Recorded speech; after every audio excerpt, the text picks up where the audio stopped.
So he's converting now into a Roth. It's going to compound tax-free for Sonny's life. Right. Then it's going to compound tax-free for his wife's life because she's going to live a lot longer because she's like you, Al, drinks H2O. I'm like Sonny, and I'm going to start drinking single malt scotch. Yeah, there you go.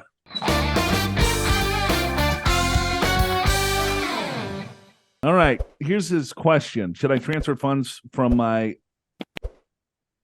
traditional IRA to Roth? I believe is what TIRA. TIRA. I got a TIRA, and I want a Roth. All right, here's the situation. $250K plus dividends plus capital gains minus standard deduction puts me at the top of the 24% tax bracket for 3 years, ages 69, 70, 71. My income, excluding dividends and capital gains, will be zero. My goal is to reduce the tax-deferred accounts, and I see two options. Transfer $250,000 a year from my traditional IRA to Roth IRA and use cash to fund 3 years of annual expenses, which are about $150,000 a year. Withdraw $250,000 a year from my traditional IRA and invest $100,000 not spent in the market. The two accounts will result in the same IRA balance, which is currently high at the end of 3 years. Okay. All right. The advantage of strategy one is that the Roth investment grows tax-free, but the disadvantage is the inherited amount must be withdrawn within 10 years. The advantage of strategy two is there is no withdrawal time limitation, and the after-tax investments grow in perpetuity, while the disadvantage is there will be capital gains tax at 20%. The assets will be inherited by our 3 children who are doctors. Ew. So in the highest tax bracket, and have no need for the funds. It is our high likelihood that the inherited assets can stay invested for longer than 10 years.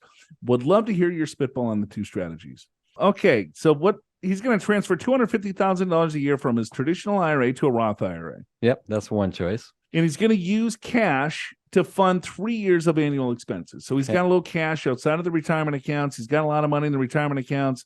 And he's thinking a full transfer play to the next generation with some of this money. Right. And but the kids are docked. Yeah.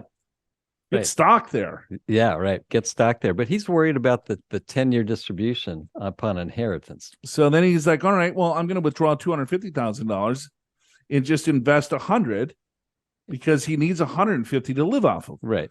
So instead of transferring it into a Roth IRA, he's going to take it, pay the tax, spend it, reinvest the other $100,000, keep them in the top of whatever 24% tax bracket.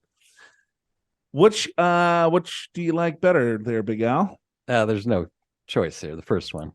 And here's the reason why. Don't worry about your kids not keeping the investments. They can actually do their distributions from the Roth into a non-qual and have it still invested in kind, right? You can have the same investments. The Roth just ensures it's going to be tax-free for quite some time. It's going to be tax-free for all of Sonny's life. Correct. There is no required minimum distribution in a Roth IRA. So he's converting now into a Roth. It's going to compound tax-free for Sonny's life. Right. Then it's going to compound tax-free for his wife's life because she's going to live a lot longer because she's like you, Al, drinks H2O. I'm like Sonny, and I'm going to start drinking single malt scotch. Yeah, there you go. Is there a double malt? If there's a double malt, I'm drinking that. No, but you can have 2 single malts. Well, it's all right. So, yeah, because then you get the compounding tax-free growth.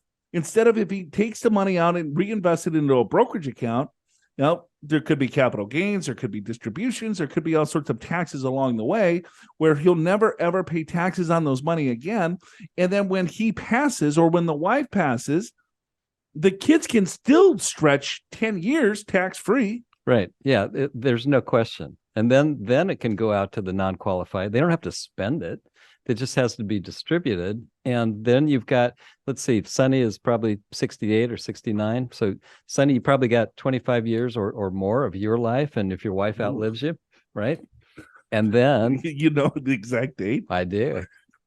You got till 92. Are you prepared for retirement? Schedule a free financial assessment with an experienced financial professional right online at purefinancial.com.